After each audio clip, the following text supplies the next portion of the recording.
ગોષ્ઠીમાં બોલશે આ જાતિનો, પણ આપણે એટલો બધો સમય લેતા નથી. એટલે બંનેની સવિકલ્પ દશામાં ઘણો ફરક છે. અને આમ બીજી રીતે ચારિત્રની અપેક્ષાએ જોતા જઈએ ને, તો ચોથા વાળાની સવિકલ્પ દશા કરતા પાંચમા વાળાની સવિકલ્પ દશામાં ફરક છે. પાંચમા વાળાની સવિકલ્પ દશા કરતા છઠ્ઠા ગુણસ્થાનમાં મુનિરાજની સવિકલ્પ દશામાં ફરક છે. ખ્યાલ આવે છે કે નહીં? તો સવારના સ્વાધ્યાયની અંદર આપણે એ ચર્ચા કરી હતી. હવે જ્યારે એ સ્વરૂપનું ધ્યાન કરવા માટે સમ્યક દ્રષ્ટિ જીવ ઉદ્યમવંત થયો છે, આ ત્રિયંચ ગતિના જીવો હોય, ઘણા લાંબા આયુષ્ય હોય, એ પણ આ પ્રમાણે ઉદ્યમવંત થાય છે, પણ એમને આ બધું પ્રમાણ ને નય ને નિક્ષેપ ને એવું બધું કોઈ પાઠ ભણવા પડતા નથી. પણ વાત એ છે કે એ ગુરુદેવના બોલમાં છે, શક્તિઓના પ્રકરણમાં, તને આ બધાની અંદર તારો ઉપયોગ લગાવવાનો એટલા માટે કહીએ છે, કરવાનો છે તો આત્માનો જ અનુભવ. પણ તું આમાં ઉપયોગ નહીં લગાવીશ ને, તો ક્યાંય દુનિયાદારીની અંદર બધે ઉપયોગ લગાવીશ તું. થોડી સાદી ભાષામાં કહું, તમને ખ્યાલ આવશે.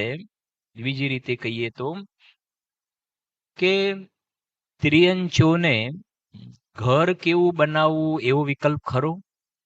હા, કે એનો પ્લાન કેવો ને ઉપરથી એલિવેશન કેવું દેખાવું છે ને કઈ દિવાલમાં કયો કલર લગાવવાનો, એસી કયા લગાવવાના, ફ્રીજ કયું, ત્રિયંચોને આવા બધા વિકલ્પ ખરા? અચ્છા, ત્રિયંચોને પોતાના છોકરાઓને સ્કૂલમાં ભણવા મૂકવા જવાના, લેવા જવાના, ક્લાસીસ, એનો પહેલો નંબર આવ્યો કે બીજો નંબર આવ્યો, આવું બધું ત્રિયંચોને સમસ્યા ખરી?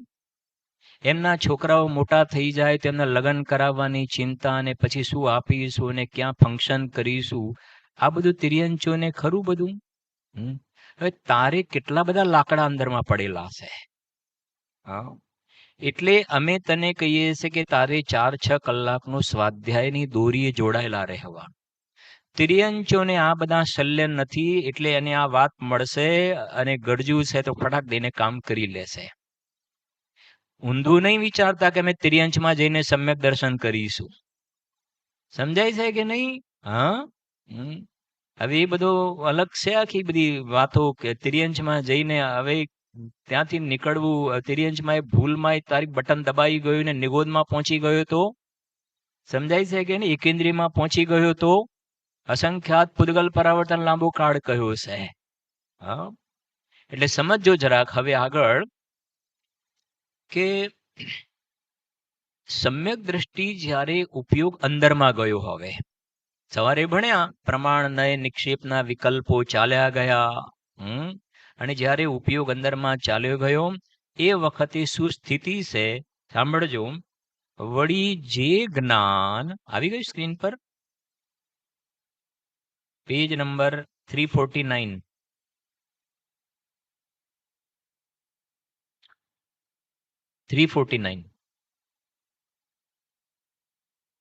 આવી ગયું ને? જો, વળી જે જ્ઞાન 5 ઇન્દ્રિય અને છઠ્ઠા મન દ્વારા પ્રવર્તતું હતું, તે જ્ઞાન સર્વ બાજુથી સમેટાઈ આ નિર્વિકલ્પ અનુભવમાં કેવલ સ્વરૂપ સન્મુખ થયું. આ લાઈન ખ્યાલ આવ્યો કે ના આવ્યો? કારણ કે તે જ્ઞાન ક્ષયોપસમરૂપ છે. તેથી એક કાળમાં એક જ્ઞેયને જ જાણે છે.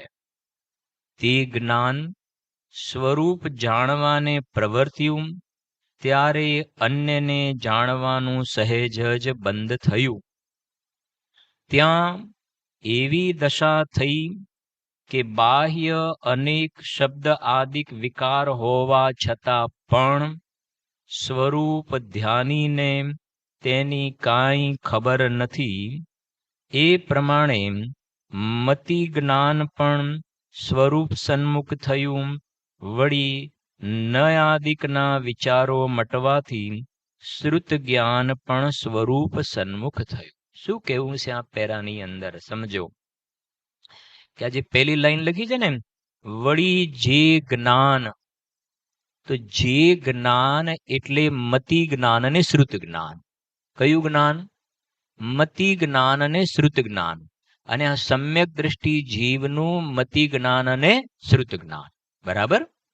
હવે એ જ્યારે ઉપયોગ અંદરમાં ચાલ્યો ગયો છે, બરાબર, નિર્વિકલ્પ અનુભવ દશાવાળી કાળ છે.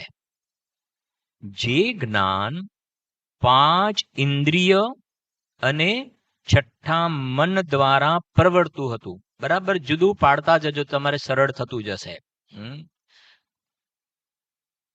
આ જીવ નામનું દ્રવ્ય, જ્ઞાન એનો ગુણ, અને એની આ પર્યાય છે. કઈ પર્યાય? પર્યાયમાં શું? જ્ઞાન ગુણની પર્યાયમાં આમાં શું લેવાનું છે? મતિ જ્ઞાન અને શ્રુત જ્ઞાન. કે ઇન્દ્રિય અને મન? ઇન્દ્રિય અને મન લેવાનું કે મતિ જ્ઞાન ને શ્રુત જ્ઞાન? મતિ જ્ઞાન અને શ્રુત જ્ઞાન. બધું ભેગું ભેગું ના થાય એટલે થોડુંક જરાક બરાબર સમજજો. મતિ જ્ઞાન અને શ્રુત જ્ઞાન એ જ્ઞાન ગુણની પર્યાય છે. અને આ ઇન્દ્રિયો અને મન આ શરીરની પર્યાય છે. શરીર પરિણામને પ્રાપ્ત છે. એટલે બે વસ્તુ અલગ અલગ થઈ ગયા. પહેલા આ ઇન્દ્રિયો, આ બાજે બાખા દેખાય છે, આંખ, કાન, નાક, આ ઇન્દ્રિયો. અને અહીંયા હૃદયના સ્થાનમાં શું છે? દ્રવ્ય, મન, પૌદ્ગલિક છે. બરાબર. હવે આપણું જે જ્ઞાન છે, આ મતિ જ્ઞાન અને શ્રુત જ્ઞાન, એ કહે છે કે પહેલા શું થતું હતું કે આ ઇન્દ્રિયો અને મન દ્વારા આ મતિ જ્ઞાન શ્રુત જ્ઞાન શું થતું હતું? બહારમાં વ્યાપાર કરતું હતું. હવે કહે છે એ સમ્યક દ્રષ્ટિ જીવ જ્યારે ફરીથી અંદરમાં નિર્વિકલ્પ સ્વરૂપમાં અંદરમાં ચાલ્યા જાય છે, એ વખતે બોલતા જજો તમે. હવે હું જેમ પ્રશ્ન પૂછું, જાય છે ત્યારે એમની પાસે ઇન્દ્રિય અને મન છે ખરા કે નહીં? છે ખરા કે નહીં? છે. અચ્છા, મતિ જ્ઞાન શ્રુત જ્ઞાન છે ખરા કે નહીં? છે ખરા કે નહીં? છે. પણ ફરક ક્યાં પડી ગયો? ફરક ક્યાં પડ્યો કે આ મતિ જ્ઞાન શ્રુત જ્ઞાન પહેલા ઇન્દ્રિયો અને મન સાથે ફ્રેન્ડશિપ કરેલી હતી, એની સાથે ભાઈબંધી કરેલી હતી. આ જ્યારે ઉપયોગ અંદરમાં ગયો એટલે આ મતિ જ્ઞાન અને શ્રુત જ્ઞાનની પર્યાય અંદરમાં ઢળી ગઈ ને, એટલે આ ઇન્દ્રિયો અને મન રહ્યા તો ખરા, પણ એ તરફનું અવલંબન છૂટી ગયું. આ બરાબર. આટલે સુધી. પછી એની અંદર થોડી સૂક્ષ્મ વિવેચના છે, આપણે પછી કરીએ છીએ. આપણે પેલા આટલું સમજતા જાવ શું થાય છે આની અંદર. તો એ કહે છે કે ઇન્દ્રિય અને મનય રહ્યા, મતિ જ્ઞાન અને શ્રુત જ્ઞાનય રહ્યા, પણ ફરક આ પડ્યો કે જ્યારે નિર્વિકલ્પ અનુભવની અંદર આ મતિ જ્ઞાન અને શ્રુત જ્ઞાન બંને અંદરમાં સ્વરૂપ સન્મુખ થયા. સ્વરૂપ સન્મુખ થયા. જે 144 નંબરની ગાથા સમયસાની. મતિ જ્ઞાન તત્વને પણ આત્મ સન્મુખ કર્યું, શ્રુત જ્ઞાન તત્વને પણ શું કર્યું? આત્મ સન્મુખ કર્યું. મર્યાદામાં લાવીને આવ્યું છે ને ત્યાં આગળ આત્મ સન્મુખ કર્યું. અને પદ્મ પ્રમલધારી દેવની યાદ આવે છે કે એમને પદ્મ પ્રમલધારી દેવે દરેક અધિકારના અંતમાં લખ્યું છે કે 5 ઇન્દ્રિયોના ફેલાવ રહિત દેહ માત્ર જેમનો પરિગ્રહ. તો 5 ઇન્દ્રિયો છે ખરી, પણ અમે આ ઇન્દ્રિયોના માધ્યમથી અમારે જ્ઞાનને બહાર લઈ નથી જતા. કેમ? કેમ કે ઇન્દ્રિયોના માધ્યમથી જ્ઞાનને બહાર લઈ જઈશું ને, તો નીચેના પેરેગ્રાફમાં આવશે, ઇન્દ્રિયોનો ધર્મ તો એ છે કે સ્પર્શ રસ ગંધ વર્ણને જાણવામાં નિમિત્તભૂત કારણ થાય. અને આત્મામાં સ્પર્શ રસ ગંધ વર્ણ તો છે નહીં. તો ઇન્દ્રિયોનું અવલંબન લઈને આત્માને શું ફાયદો હશે? પડ્યા છે તો પડ્યા છે બાજુમાં. હા, એક ઘટના કહું, થોડીક પછી આની સાથે જોડીએ છીએ આપણે. એમ તમે વિચારશો તો ખ્યાલ પણ આવશે કે સિમંદર પરમાત્મા મહાવિધિ ક્ષેત્રમાં બિરાજે છે. સિમંદર પરમાત્મા લાખો કેવલી પણ છે ત્યાં અત્યારે. સકલ પરમાત્મા છે કે નિકલ પરમાત્મા? સકલ. એમને શરીર છે કે નહીં? છે. ઇન્દ્રિયો છે કે નહીં? દ્રવ્ય મન છે કે નહીં? છે. બધું છે ને. અચ્છા, એમને કયું જ્ઞાન છે? કયું જ્ઞાન છે? કેવલ જ્ઞાન. અચ્છા, એ આ બધી ઇન્દ્રિયો અને મનનો ઉપયોગ છે, પણ એનો ઉપયોગ કરે છે ખરા? છે પણ એનો ઉપયોગ કરે છે ના. તો એમની પાસે કયું જ્ઞાન છે? કેવલ જ્ઞાન. તો તારે કયું જ્ઞાન પ્રગટ કરવું છે? સમજાય છે કે નહીં? તો ફાયદો થયો કે નુકસાન થયો? આ જે છે એનો ઉપયોગ ના કર્યો અને ઉપયોગમાં ઉપયોગ લગાવ્યો તો ફાયદો થયો કે નુકસાન થયું? વિચાર કરે તો જીવ ખ્યાલ આવે બધી વસ્તુનો. વચ્ચે કહી દે ને એક વખત એ વાત. ભાવનગર જ્યારે અષ્ટાનિકા પર્વમાં જવાનું થયું, ભાઈ અરવિંદભાઈને મેં સાથે હતા, પહેલી વખતે વચ્ચે એક વખતે જવાનું થયું હતું, તો ત્યાં આપણા એક બહુ સારા મુમુક્ષુ છે જેમનું નામ ચિરંજીલાલ છે. આઈ થિંક અત્યારે 90 યર ઓલ્ડ હશે, બરાબર, 90 વર્ષ થયા લગભગ. છેલ્લા એમની પણ બહુ સારી બહુ સરસ વાતો પણ છે ઘણી. તમારે 2 વખત જવાનું મળવા માટે થયું હતું. પહેલી વાર તો જ્યારે મળવા માટે ગયા ત્યારે એમને છેલ્લા ઘણા વર્ષોથી આંખેથી દેખાતું નથી, બરાબર છે ને? આંખેથી નથી દેખાતું. પછી થોડી ચર્ચા વાર્તા થઈ, ખૂબ સારા અભ્યાસી. તો એમને એક વાત કરી કે અરવિંદભાઈ, શૈલેષભાઈ, ગુરુદેવસિંહનો ઉપર ચિત્રપટ બતાવીને કહ્યું કે આપણા ગુરુએ કેટલી સરસ વાતો શીખવાડી છે કે જ્યારે જીવને આત્માનો અનુભવ કરવો છે, સમ્યક દર્શન કરવું છે, મારે આ આંખો નથી ને, પણ મારી પાસે ક્ષયોપશમ જ્ઞાન તો એટલું ખુલ્લું છે. જ્યારે પણ જીવને સમ્યક દર્શન પ્રગટ કરવા માટે ઉપયોગ અંદર લઈ જશે ને, એ વખતે આ ઇન્દ્રિયોનો યુઝ કરશે કે નહીં કરે? જોરથી બોલો. નહીં કરે ને? હા. જ્યારે જીવ પક્ષાતિક્રાંત થઈને ઉપયોગ અંદરમાં લઈ જાય છે તો ઇન્દ્રિયો તો એમને એમ પડેલી છે, મન એમને એમ પડેલું છે. તો ઇન્દ્રિયો એમને એમ પડેલી છે ને ઉપયોગ અંદર લઈ ગયા તો સમ્યક દર્શનની પ્રાપ્તિમાં તો આ આંખનો ઉપયોગ કરીએ છીએ તો બહારનું દેખાય છે. જ્ઞાન બહારને જાણવામાં આંખ તો નિમિત્તભૂત કારણ થાય છે. આત્માને જાણવા માટે આંખ ક્યાં કામની છે? આંખ આત્માને જાણવા માટે નિમિત્તરૂપ ક્યાં કારણ છે ત્યાં આંગાડી? એટલે એમ કહ્યું કે આ આપણા ગુરુએ કેટલો મહાન મંત્ર બતાવ્યો છે કે મને આ આંખ નથી તો મને એનો કોઈ વાંધો છે નહીં. આત્માનુભૂતિ કરવામાં આંખ ક્યાં નડે છે? એક નાની વાત કહું પણ ખરી એમની, કે શરૂઆતની અંદર જ્યારે આ બધી વાત એમને સાંભળી તો એ વખતે પૂજ્ય ગુરુદેવશ્રી માટે ઘણા વિરોધના પરિણામ હતા, ઘણા વિરોધના પરિણામ હતા. વર્ષો પહેલા, નાની ઉંમર હશે. એક વખતે મુંબઈમાં એમને ઓફિસના કામે કે ક્યાં આઈ થિંક જોબ હતી, ત્યાં જોબ હતી એવું કંઈક. તો બેંકની અંદર કોઈ કામ માટે ગયા અને બેંકમાં કીધું કે તમારે હજુ 2-3 કલાક બેસવું પડશે, એવું કંઈક કામ હતું. એટલે તો પછી એમને ખ્યાલ આવ્યો કે આ બાજુ આઝાદ મેદાન કે ધોબી તળાવ ક્યાંક ગુરુદેવશ્રીના ત્યાં વ્યાખ્યાનનો પ્રસંગ હતો અને બધા પોસ્ટર વગેરે જોયેલા પણ ખરા એમને.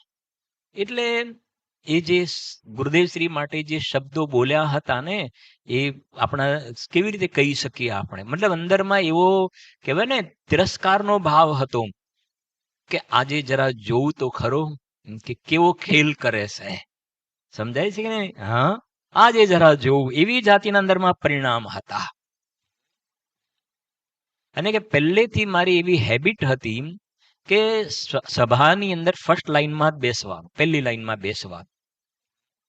અને હું તો જઈને બેસી ગયો અને ગુરુદેવશ્રીનું 1 કલાક વ્યાખ્યાન ચાલ્યું અને એમને કહ્યું કે મારી આંખમાંથી આંસુ વહેવા લાગ્યા.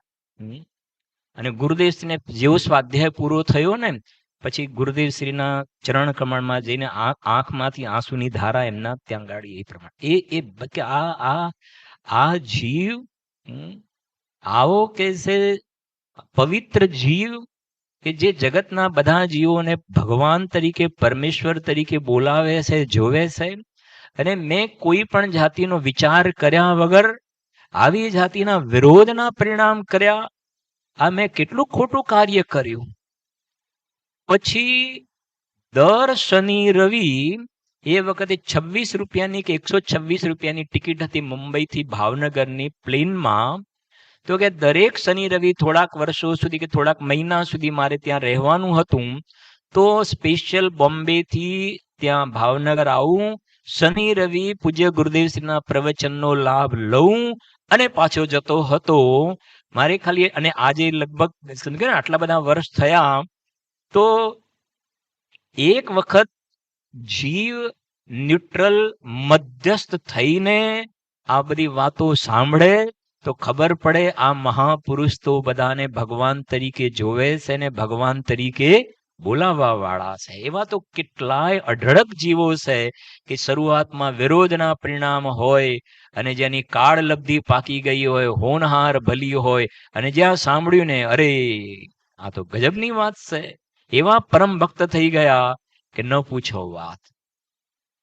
તો સમજો જરા, અહીંયા કહી રહ્યા છે કે આ સમ્યક દ્રષ્ટિ સમજજો. અહીંયા આપણે ફરીથી પાછા આવીએ છીએ જરાક, કે મતિ જ્ઞાન અને શ્રુત જ્ઞાન, બરાબર, એ જીવની પર્યાય સમ્યક મતિ શ્રુત જ્ઞાન, આ સમ્યક દ્રષ્ટિની વાત છે.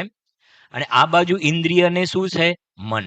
હવે જ્યારે ઉપયોગ અંદરમાં ગયો, નિર્વિકલ્પ અનુભવ દશાનો કાળ છે, એ વખતે આ ઇન્દ્રિયોને મન દ્વારા જે વ્યાપાર થતો હતો શું થઈ ગયો? બંધ થઈ ગયો. એનું રીઝન એ છે, કેવલ જ્ઞાનમાં બધું જણાય કે ના જણાય? કેવલ જ્ઞાનમાં જણાય. પણ આ છદ્મસ્ત જીવની પાસે કેવલ જ્ઞાન નથી. કયું જ્ઞાન છે? ક્ષયોપશમ જ્ઞાન છે. કયું જ્ઞાન? અને ક્ષયોપશમ જ્ઞાનનો માઇનસ પોઈન્ટ એ છે, એનો વીક પોઈન્ટ એ છે કે એક સમયમાં એક જ્ઞેયને જાણે. એક સમયમાં એક. જ્યારે સ્વને જાણે તો પરને નહીં જાણે, પરને જાણે તો સ્વને નહીં જાણે. આ ક્ષયોપશમ જ્ઞાનનો એવો નેચર છે. ફરીથી, સ્વને જાણે તો બહારમાં શું થાય છે ખબર નહીં પડે, અને બહારમાં ઉપયોગ રોકાયો છે તો સ્વને ઉપયોગ રૂપે નહીં જાણે. પછી એને થોડુંક આપણે ખોલીએ પણ છીએ. હવે પંડિતજીએ સ્પષ્ટ કર્યું કે જ્યારે ઉપયોગ અંદરમાં ગયો એ વખતે બહારમાં ઢોલ નગારા વાગતા હોય તો પણ સમ્યક દ્રષ્ટિ ધર્માત્માને કશી જ ખબર પડતી નથી. પાસે આ શરીર છે એ પણ ખબર પડતી નથી. કેમ? કેમ ખબર નથી પડતી? કેમ કે જ્ઞાન ક્યાં ગયું છે? જ્ઞાન અંદર દ્રવ્યમાં અભેદ થઈ છે, પર્યાય અંદરમાં અભેદ થઈ છે. કેમ કે આ શરીરને જાણવા માટે એ ઉપયોગ બહાર આવે, ઇન્દ્રિયોનું અવલંબન લે, મનનું અવલંબન લે, એ પ્રમાણે લે તો શરીર જ્ઞાનનો વિષય બનશે. જ્ઞાન કયું છે? ક્ષયોપશમ જ્ઞાન છે. એટલે થોડું વધારે આગળ આપણે સમજીએ એટલે ખ્યાલ આવશે. ક્યારેક આપણે રેગ્યુલર સ્વાધ્યાયમાં કહીએ પણ છીએ, મુનિરાજ હોય ને, મુનિરાજ, એ છઠ્ઠા સાતમા ગુણસ્થાનમાં ઝૂલા ઝૂલે છે. તો સાતમા ગુણસ્થાનમાં તો શુદ્ધોપયોગમાં ચાલ્યા ગયા, નિર્વિકલ્પ અનુભવની અંદર ડૂબી ગયા ને, સ્વરૂપની અંદર. હવે જ્યારે સાતમામાં છે એ વખતે કોઈ દુશ્મન આવીને, શત્રુ આવીને એ કહેશે કે શરીર પર ઉપસર્ગ કરે. વાઘ આવે ને શરીરને ખાય, શિયાળ આવે ને શરીરને ખાય, પણ ઉપયોગ ક્યાં છે? અંદરમાં છે ને.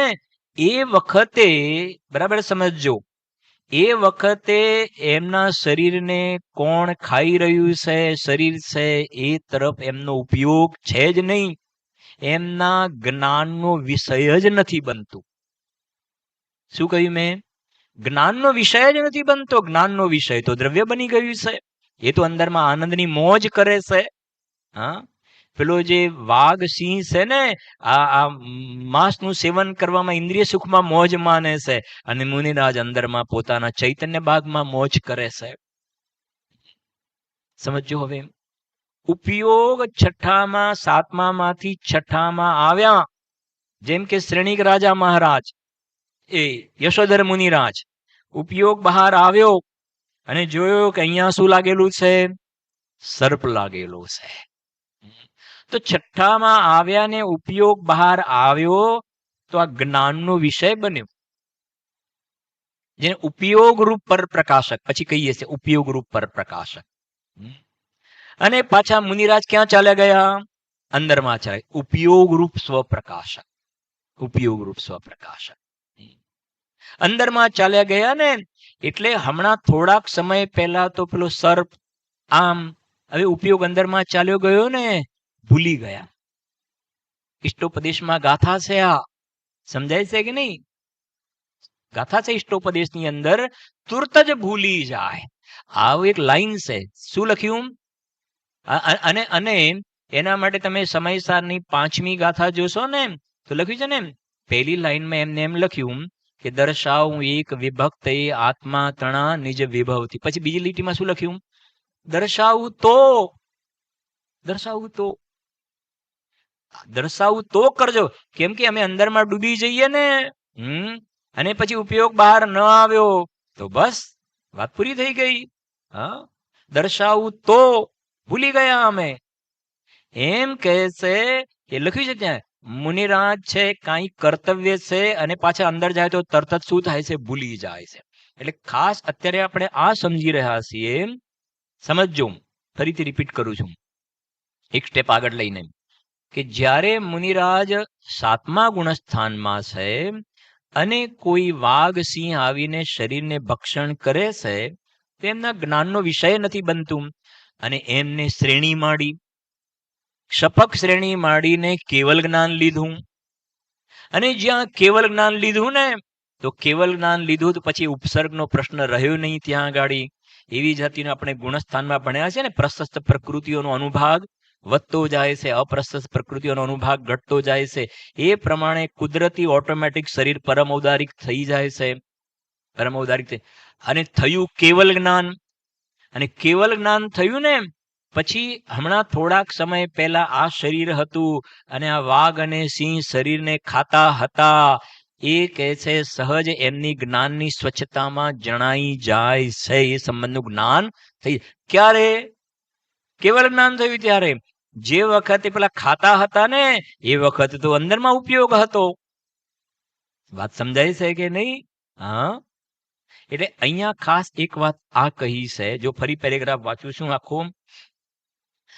વળી જે જ્ઞાન 5 ઇન્દ્રિય અને 6ઠા મન દ્વારા પ્રવર્તું હતું, પછી શું લખ્યું છે? તે જ્ઞાન સર્વ બાજુથી સમેટાયું. જો એક આની અંદર એક બીજી વાત પણ ખ્યાલ આવે છે મને, બહુ સાંભળજો, કે એક મિથ્યા દ્રષ્ટિમાંથી સમ્યક દ્રષ્ટિ, જે આપણે આગળના શરૂઆતના બીજા પેજ ઉપર ભણ્યા હતા, જેના માટે કૃપાળુદેવના શબ્દોમાં કહું તમને, અનાદિકાળથી જે જ્ઞાન ભવ હેતુ થતું હતું, તે જ જ્ઞાન એક સમય માત્ર જાત્યાંતર થતા ભવ નિવૃત્તિ સ્વરૂપ થયું. બરાબર સમજજો. પેલું મિથ્યા જ્ઞાન હતું અને સમ્યક દર્શન થયું ને, તો જ્ઞાન કેવું થઈ ગયું? સમ્યક જ્ઞાન થયું.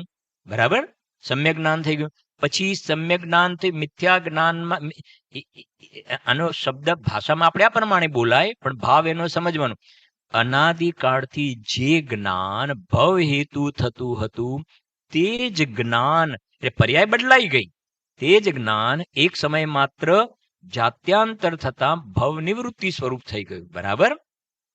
હવે સમ્યક દ્રષ્ટિ થઈ ગયા, પછી ઉપયોગ બહાર આવ્યો, તો સમ્યક દ્રષ્ટિનું બધું જ્ઞાન કેવું જ્ઞાન છે?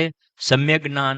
પણ હવે આ ટર્ન આવ્યો કે જે જ્ઞાન, હવે સમજજો નવીનભાઈ, જે જ્ઞાન, પેલું ભૂલી જાઓ હવે, સમ્યક દ્રષ્ટિનું જે જ્ઞાન ઇન્દ્રિયો અને મન દ્વારા બહાર પ્રવર્તું હતું ને, એ જ જ્ઞાન ઇન્દ્રિયો અને મનનું અવલંબન છૂટીને એ જ જ્ઞાન અંદરમાં સ્વરૂપને જાણવા માટે પ્રવર્ત્યું. તો સ્વરૂપને જાણવા માટે પ્રવર્ત્યું ને, એ વખતે કે જે બહારમાં શબ્દ આદિક વિકારો હોવા છતાં, કાંઈ પણ કોલાહલ હોવા છતાં પણ એમના જ્ઞાનનો વિષય બનતા નથી. કેમ કે ક્ષયોપશમ જ્ઞાન એક સમયમાં એક જ્ઞેયને જાણે. એટલે પેલું બે અલગ થયું અને આ અલગ થઈ ગયું. એ જ જ્ઞાન અંદરમાં ગયું. પેલા શું હતું? આ મતિ જ્ઞાન એ ઇન્દ્રિયનું મનનું અવલંબન લેતા હતા. હવે જ્ઞાન એ જ રહ્યું, પણ હવે કહે છે કે જે બીજી પર્યાય ઉદ્ભવ થઈ એને ઇન્દ્રિય અને મનનું અવલંબન છોડ્યું અને દ્રવ્યનું અવલંબન લીધું, અને દ્રવ્યનું અવલંબન લીધું તો બસ એની અંદર મગ્ન છે. જેના માટે હવે કહું તમને, સાંભળજો. તો જ્ઞાન ગોષ્ઠી ખુલેગા બેટા? જ્ઞાન ગોષ્ઠી, હા ખુલના. જ્ઞાન ગોષ્ઠી તો થોડુંક તમને વધારે સારું રહેશે.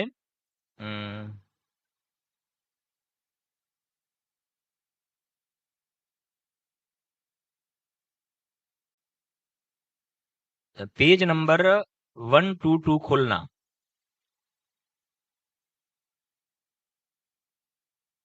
एक 122 नंबर का पेज.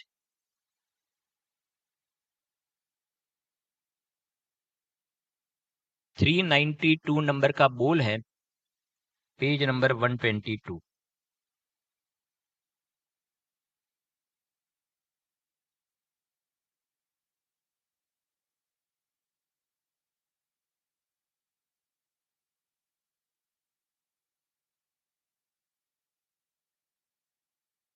આવી ગયું? ક્લિયર? બરાબર? સાંભળજો. હવે પ્રશ્ન છે, પ્રશ્ન બોલો જો સાથે બધા.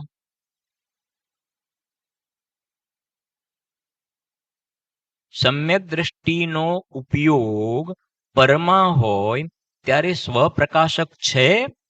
બોલો તમારું શું માનવું છે? હા, સમ્યક દ્રષ્ટિનો ઉપયોગ બહારમાં હોય એ વખતે હું પરમાત્મા છું એવું ભૂલી જાય છે કે બિલકુલ અંદરમાં પ્રતીતિ ને સમ્યક જ્ઞાન રહે છે? રહે છે. હવે સાંભળજો. સમ્યક દ્રષ્ટિનો ઉપયોગ પરમાં હોય ત્યારે પણ સ્વપ્રકાશક છે, પણ ઉપયોગ રૂપ પર પ્રકાશક વખતે ઉપયોગ રૂપ સ્વપ્રકાશક ન હોય. આ ખાસ સમજવાનું છે. હા, પહેલા દિવસે છોકરાઓ સ્ક્રિપ્ટમાં મારા ખ્યાલથી આ લાઈન બોલ્યા હતા. સમ્યક દ્રષ્ટિનો ઉપયોગ પરમાં હોય ત્યારે પણ સ્વપ્રકાશક છે, પણ હવે જે લાઈન ચાલુ થાય છે એ પણ ઉપયોગ રૂપ પર પ્રકાશક વખતે, પછી લખ્યું છે ઉપયોગ રૂપ સ્વપ્રકાશક ન હોય. જીતુભાઈ સમજાય છે ને? હવે સમજો આટલી લાઈન કે પૂરું વાંચી લો જુઓ. અને ઉપયોગ રૂપ સ્વપ્રકાશક હોય ત્યારે ઉપયોગ રૂપ પર પ્રકાશક ન હોય, પણ જ્ઞાનનો સ્વભાવ તો સ્વપર પ્રકાશક છે. આ સ્વપર પ્રકાશક ખૂબ આપણે હમણાં લગભગ 2 મહિના 3 મહિના પહેલા સમજો ને ધરાઈને એનો રસ લીધો છે. નિયમ સારની જે ગાથાઓ લગભગ 30 થી 40 જેટલા વ્યાખ્યાન કદાચ થયા હશે, અને આપણે એના માટે ક્વેશ્ચન આન્સર સમરી બધી કાઢ્યું પણ હતું. એની અંદરથી બહુ સરસ મજાનો વિષય પણ છે. આ બધી જ વસ્તુ એની અંદર આપણે લીધેલી છે. આ સમજશો તો ખ્યાલ આવશે. પરનો હવે સાંભળજો, એનો અર્થ કરીએ જરા. કે સમ્યક દ્રષ્ટિનો ઉપયોગ પરમાં હોય ત્યારે પણ સ્વપ્રકાશક છે, પણ ઉપયોગ રૂપ પર પ્રકાશક વખતે ઉપયોગ રૂપ સ્વપ્રકાશક ન હોય. જો સમજો, ઉપયોગ રૂપ પર પ્રકાશક વખતે ઉપયોગ રૂપ સ્વપ્રકાશક હોય ને, તો પછી પંડિતજી આ જે પેરેગ્રાફ લખ્યો લખવાની જરૂર નથી રહેતી. સુનિલભાઈ સમજાય છે વાત? પંડિતજીએ જે આ પેરેગ્રાફ લખ્યો કે સ્વરૂપ ધ્યાનનો ઉદ્યમી થાય છે, હા, એ વખતે આ મતિ જ્ઞાન ને શ્રુત જ્ઞાન ઇન્દ્રિયોને મન દ્વારા જે બહારમાં વ્યાપાર કરતો હતો એ તરફથી ઉપયોગ સમેટાયો ને અંદરમાં ગયો. તો ઉપયોગ બહારમાં હોય એ વખતે ઉપયોગ રૂપ સ્વપ્રકાશક પણ રહેતું જ હોય, તો પછી આ ઇન્દ્રિયોને મનમાં ઉપયોગ બહાર જાય છે તો એ બાજુથી ક્લોઝ કરવાની કોઈ જરૂરિયાત નથી રહેતી. વાત ન્યાય ખ્યાલ આવે છે કે નહીં? હા, ગુરુદેવશ્રીએ કેટલા સરસ ખુલાસા કર્યા છે. જો સમ્યક દ્રષ્ટિનો ઉપયોગ પરમાં હોય ત્યારે પણ સ્વપ્રકાશક છે એ વાત અલગ છે. સ્વપ્રકાશક છે એટલે એનો મતલબ લડાઈમાં હોય, યુદ્ધમાં હોય એ વખતે પણ એને કઈ ગોખીને યાદ ને, હું ભગવાન આત્મા છું, હું ભૂલી ના જાઉં, હું ભૂલી ના જાઉં, હું ભગવાન આત્મા છું, હું શુદ્ધ આત્મા છું. એવું વિકલ્પ કરીને થોડું યાદ કરવું પડે છે. જો વિકલ્પ કરીને યાદ કરવું પડતું હોય તો એ તો ભાર થયો. ખાલી સમજવા માટે આ બધા બેઠેલા છો ને, તમારે બધાને તમારા નામ આમ વિપલ કરીને યાદ કરવા પડે. એટલે મારું નામ ભૂલી ના જવાઈ જાય, ભૂલી ના, હો મારે યાદ કરવું પડશે, યાદ કરવું પડશે, યાદ કરવું પડશે. હા, ઘર અહીંયાથી જવાનું છે તો મારે યાદ કરવું પડશે, હો કે અમદાવાદમાં રહું છું કે મુંબઈમાં રહું છું, પરમ દિવસ તો જવાનું છે પણ મને યાદ જ નથી આવતું. હા, એવું હોય છે કોઈને? અજ્ઞાનીની વાત કરીએ ને તો ખ્યાલ આવે છે કે નહીં? હા, જેમ અજ્ઞાનીને વિકલ્પ કર્યા વગર યાદ કર્યા વિકલ્પને યાદ કર્યા વગર કેવી ધારા ચાલે છે, એમ સમ્યક દ્રષ્ટિ ધર્માત્માને ઉપયોગ બહાર હોય એ વખતે પણ વિકલ્પ કર્યા વગર નિર્વિકલ્પ, પણ નિર્વિકલ્પ એટલે નિર્વિકલ્પ ઉપયોગ નહીં, વિકલ્પ કર્યા વગર અંદરમાં હું પરમેશ્વર છું એ ધારા બિલકુલ પ્રતીતિ પણ ચાલે છે, સમ્યક જ્ઞાન પણ ચાલે છે, અનંતાનુબંધીના કષાયા ભાવવાળી વીત રાખતા પણ ચાલે છે. મોક્ષ માર્ગ કન્ટિન્યુ છે ત્યાં આગળ. શાંતિથી રસ લઈને આ બધા તથ્યનો વિચાર કરવો જોઈએ. મનુષ્ય ભાવ થોડો જ બધાની પાસે બાકી રહ્યો છે, અને આ કામ ન કર્યું તો સમજવાનું કે જૈન કુળમાં આપણે જન્મ્યા પણ જે ખરેખર અચીવ કરવાનું હતું એમને એમ ચાલ્યા ગયા તો કોઈ મતલબ નથી રહેતો. કેમ કે આ આખી ટોપિક એ છે, સમ્યક દર્શન પ્રગટ કરવાની વિધિ વાળો ટોપિક છે આ રહસ્યપૂર્ણ ચિઠ્ઠીમાં. જો સાંભળજો હવે, સમ્યક દ્રષ્ટિનો ઉપયોગ પરમાં હોય, ઉપયોગ ક્યાં છે? પરમાં હોય ત્યારે પણ સ્વપ્રકાશક તો છે, પણ ઉપયોગ રૂપ પર પ્રકાશક વખતે ઉપયોગ રૂપ સ્વપ્રકાશક ન હોય. એટલે જો ઉપયોગ રૂપ સ્વપ્રકાશક એ વખતે હોય તો પછી અંદરમાં જવાનું પુરુષાર્થની જરૂર નથી રહેતી.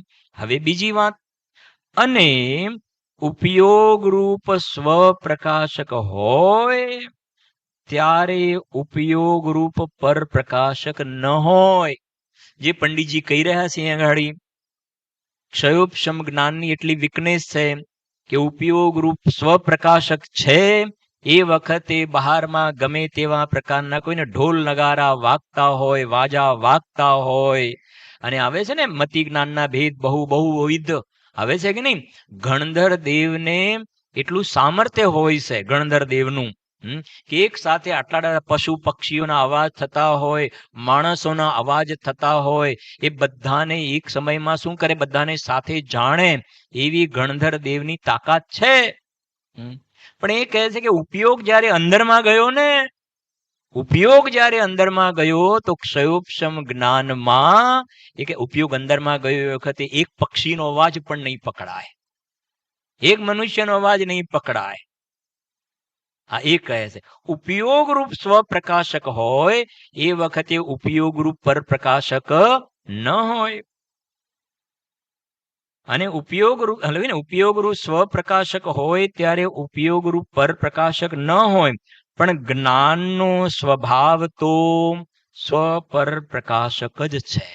જ્યારે સમ્યક દ્રષ્ટિ કુટુંબ પરિવારમાં બેઠો છે, ઘરમાં છોકરાનું લગ્ન છે, હવે વધારે તમને શું કહું કે 8 વર્ષની બાલિકા છે, એને સમ્યક દર્શન થઈ ગયું.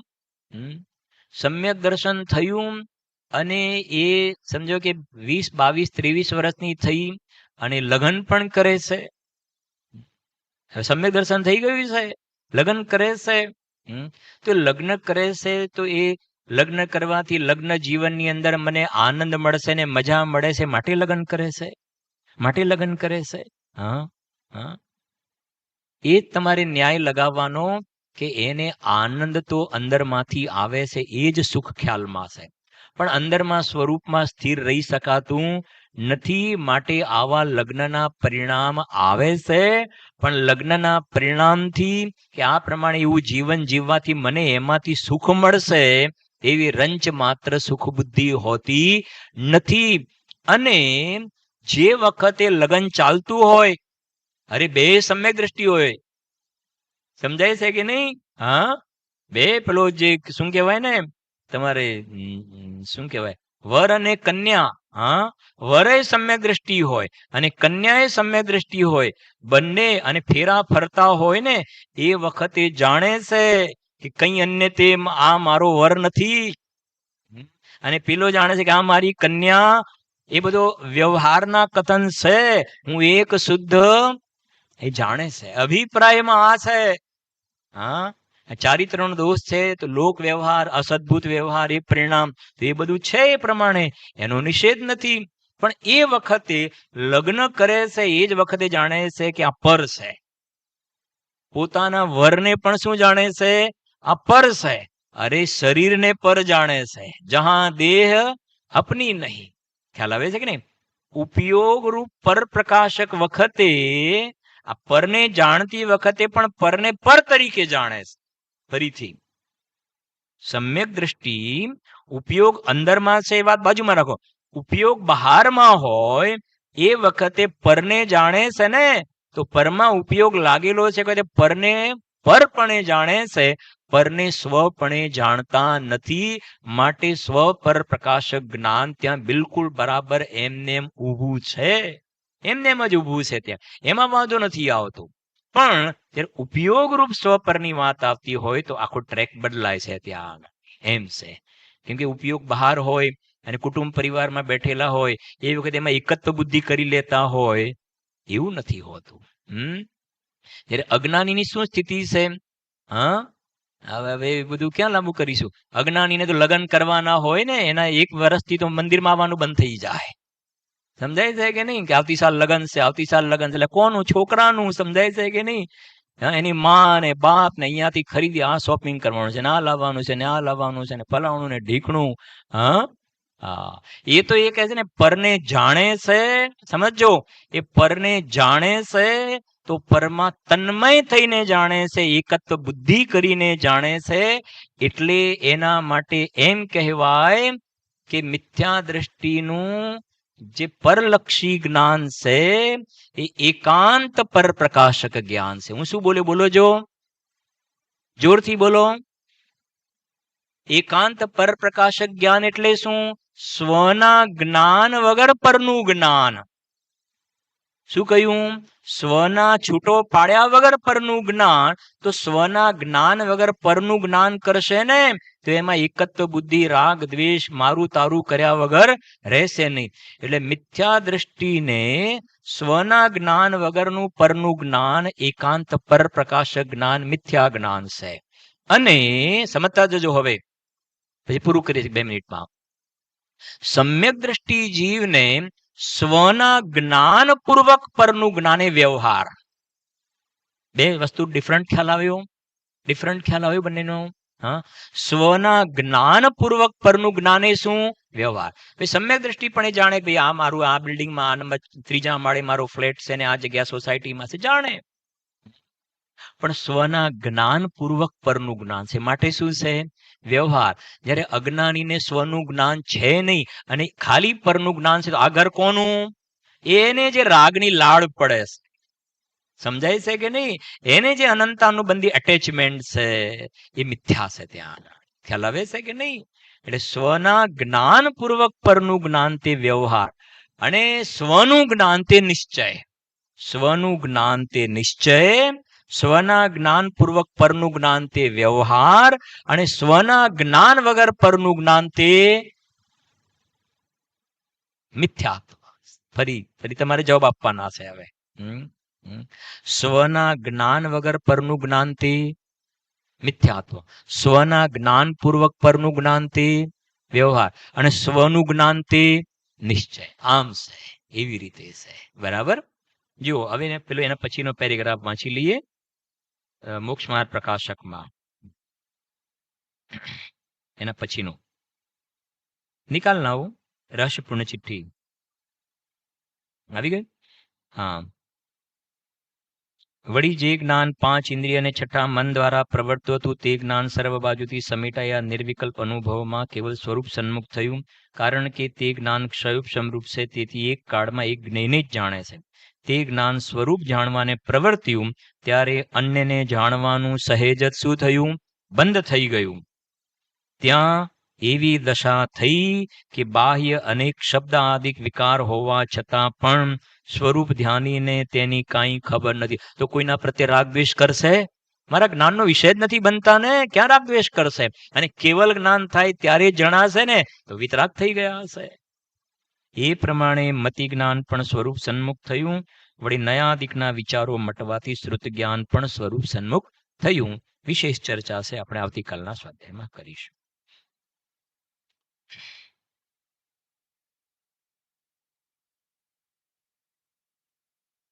हेलो, शाम को ठीक 7 बजे से 7:30 तक भक्ति और उसके बाद एक प्रवचन रहेगा, तत्पश्चात सांस्कृतिक कार्यक्रम जिनवाणी स्तुति।